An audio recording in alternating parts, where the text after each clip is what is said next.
আসসালামু আলাইকুম। এটা পাহাড়পুর বৌদ্ধবিহার, সোমপুর বৌদ্ধবিহার, সোমপুর মহাবিহার নামেও পরিচিত। বাংলাদেশের অন্যতম প্রাচীন নিদর্শন। এটা নওগাঁ জেলার বদলগাছি উপজেলার পাহাড়পুর নামক স্থানে অবস্থিত। এটা হচ্ছে আপনার ধর্মপালের সময় ৮ম শতকে, মোটামুটি ৮০০ থেকে ৯০০ সালের দিকে নির্মিত।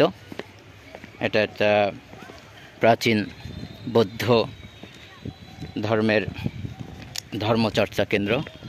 এটা হচ্ছে মূল মনেস্ট্রি ভবন, যেটা দেখা যাচ্ছে। এরপরে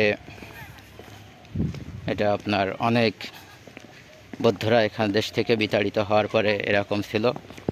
পরবর্তীতে আলেকজান্ডার কানিংহাম নামক একজন প্রত্নতত্ত্ববিদ এটা আবিষ্কার করে, সম্ভবত 1889 সালের দিকে। তো এরপরে ইউনেস্কো কর্তৃক এটা বিশ্ব ঐতিহ্যের অংশ হিসাবে স্বীকৃত হয়। খুবই সুন্দর একটা জায়গা। আর এই যে ঘরগুলো দেখা যাচ্ছে, এগুলো হচ্ছে ভিক্ষুরা এখানে এসে থাকতো। অনেক বড় একটা কম্পার্টমেন্ট, টোটাল এরিয়া অনেক বিশাল বিশাল জাইগান্টিক এরিয়া। ওই পাশে আরও অনেক কিছু আছে। খুবই সুন্দর এক কথায়।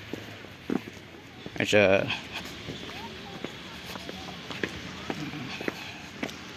এছাড়াও ওই পাশে দিঘি আছে, ওই পাশে।